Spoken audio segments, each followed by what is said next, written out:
Do you know how to buy a home? And no, I'm not just talking about what you see on TV when someone walks into an open house and says, "I'll take it," because it just doesn't happen like that in real life.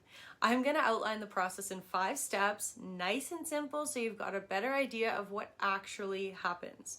If you want more details about how to buy a home, I am gonna link my free home buyer guide below. It's got tons of details for you. Step 1, find your people. This means find your realtor and your mortgage broker to start.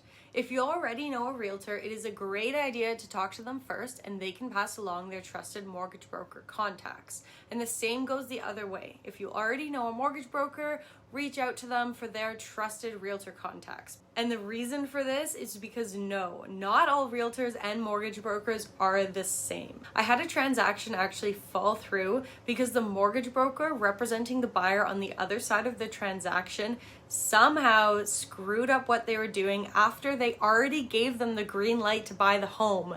It is crazy, but it does happen. Step 2, start the search. It's really important in this step to make a needs versus wants list and go through this list thoroughly with your realtor, and yes, it can change throughout the process. They can help you look for homes online, as in they can set up a specified search for you with all of your criteria, and they can even turn on notifications so you get notified as soon as a property in your search hits the market. It's really good idea to have this on when you're in a hot market. Then you'll start physically viewing homes, which, to be honest, is one of the most fun parts of the process, so enjoy it. Step 3, put in an offer.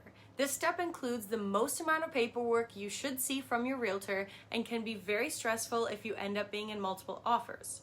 However, if you make sure you have a clear goal in mind and you understand the amount you're willing to pay for that home, it will ease some of the stress.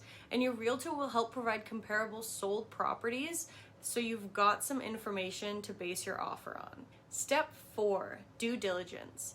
Typically, when writing an offer, you leave yourself a period of time called a subject period where you get to fulfill subjects that you've included in your offer. This period is typically about 7 to 10 days and usually includes reading strata documents for strata properties, getting your financing in order, doing an inspection, getting insurance, reviewing the title of the property, but it can also include other things such as subject to selling another property, which is super common right now. It's also a good idea to find a notary or a lawyer during this time. Once you've satisfied all of your subjects, we will remove those and submit your deposit to your realtor, which will be held in trust in their brokerage's bank account. Then the offer goes firm, which leads us to step number 5, which is closing. The closing date will be negotiated in the contract. It's typically 30 to 60 days after subject removal, but I've seen it as short as 10 days or as long as 3 months. So there can definitely be some room to negotiate in that, especially if people have different ideas on what they want for closing. Timing of the closing date can also really greatly differ if you're dealing with a tenanted property or an owner-occupied or a vacant property. And I do have a video on tenanted properties where I've got more details about this. And of course, this is the best part because this is when you get the keys to your new home and celebrations can really begin. As I mentioned earlier, I did link my free home buying guide below. It has a ton of information for any home buyer. And if you have more questions, reach out anytime. I'm always here to answer those.